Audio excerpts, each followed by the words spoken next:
Hello and welcome back to Stop and Go F1, everyone in the world's favourite Formula 1 YouTube channel that you should definitely subscribe to. Today we are talking about Mercedes. It's been a tough few years for Mercedes. In 2021 they lost the Drivers' Championship on the final lap. In 2022 they were the third fastest team, only being able to pick up one win all season.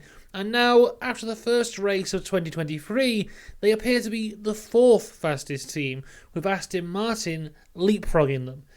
After the weekend, Toto Wolff claims that the race was the worst race of his career, which I think mainly is due to Aston Martin, who have the same engine as them, have the same rear suspension as them. The whole back of the car is basically the same internally as the Mercedes, but yet they've been able to get so much more out of that than Mercedes have. I think that's what annoyed him the most.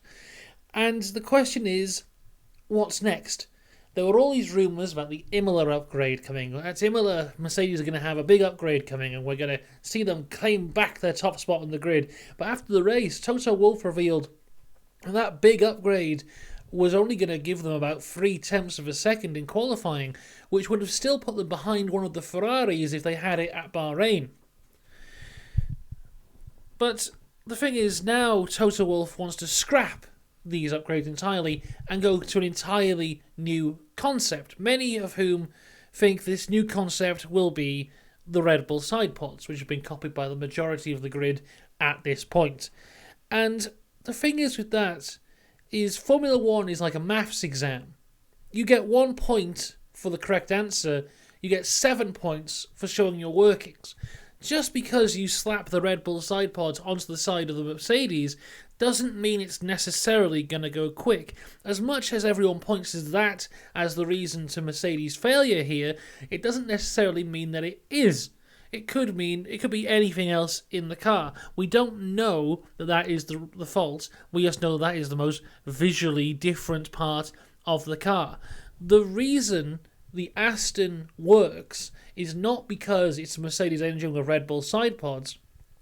It's because Aston have people who understand how that car works. If you change your side pods, you fundamentally change the car. You have to change all different aspects of the car and how the air flows through it. Aston started this process in Spain last year. They've been working on this for nearly over a year now. They slapped the Red Bull side pods on in Spain. It didn't give them instant results. They worked all the way through last season and all the way through the off-season to get where they are now because they have people who know why those side pods and why that car design works. Toto Wolff has said in multiple interviews that the Mercedes engineers think that the best way to go is the way that they've gone. All their data shows them that. They can't just change to new side pod design or whatever design it will be just because that's what everyone else does. If you don't understand how the car works, how can you even begin to start advancing it, upgrading it, winning in it? Really, to completely scrap what you've been using for the last 2 years is an awful idea. But these regulations and these few years, it's like building a house. You have your foundations that you developed last year. Now we're developing the second tier. The foundations of that house have to be strong, otherwise the whole thing falls down. If Mercedes decide to scrap this car and go down a route that they fully don't believe in, they'll be in such a worse position than they are now. In my opinion, I'm not even a Mercedes fan, but they have to stick with what they have if they want to achieve success. On top of all of this, we have that this year Lewis Hamilton's contract expires.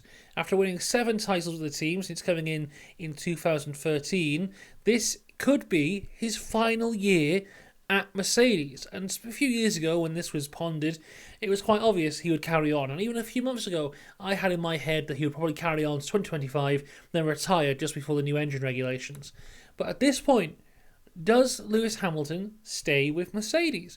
We honestly can't say. He seems to be the only person positive in the team. He had a positive radio message after the race, but that seems to have gone now as well. And there's been articles going around today about how he had ideas for the car, but no one would listen to him, and how if they'd listened to him, they would have succeeded. And his fans are already putting up the Photoshop edits of him in a Ferrari suit. We could see Lewis Hamilton leave Mercedes at this point. And you've got to think, internally at Mercedes, morale's got to be at an all-time low. You've had these engineers who've worked in Mercedes now, who've given them cars good enough to win 8 world titles. And now, last year, they work really hard through these regulations, they make this car, and their boss says it's a shitbox. They work really hard again. They do all the work they can to bring out a brand new car to advance upon what they built. And after one race, their boss is writing it off, saying it's the worst race he's ever seen. The morale of those guys who've been working their asses off all these years has got to be at an all-time low. I imagine the feeling within Mercedes is very, very bad. They have no momentum at the minute. They have no direction. Even McLaren seem to have more direction than they do. They seem, at least McLaren, they have an idea of where they want to be, of where they're going. Mercedes haven't got a clue. Think about it. If you were Lewis Hamilton in that situation, why would you want to stay? Past performance means nothing in terms of what the future can bring. Otherwise, Ferrari would have won every single world title since 2005. Mercedes can't really give Lewis anything at this point. There's a long way to go, I think, for him signing that contract. And at this point, he really could retire or go to an entirely different team. And if you get to a position later on this year where Mercedes haven't won anything, maybe haven't even stepped on the podium, Lewis Hamilton's leaving, they're the fourth best team, at what point do you have to start to question Toto Wolff's position? He's had a bad few months. Drive to Survive showed him up this year. His arguments within the other team principals about how his car couldn't work and how it was everyone else's job to fix it showed him up.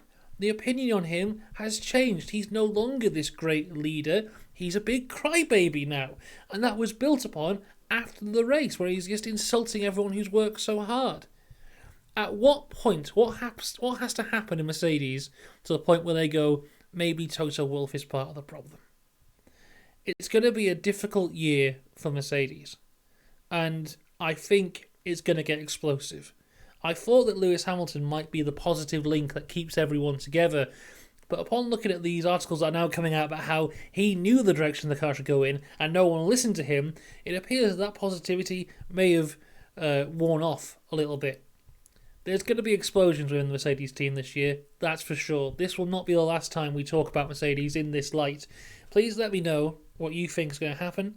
What direction can they take? Should they stick with the design they've got, or should they try and copy and paste a design from Red Bull and hope for the best? Let me know. Stay subscribed, and I'll talk to you next time. Goodbye.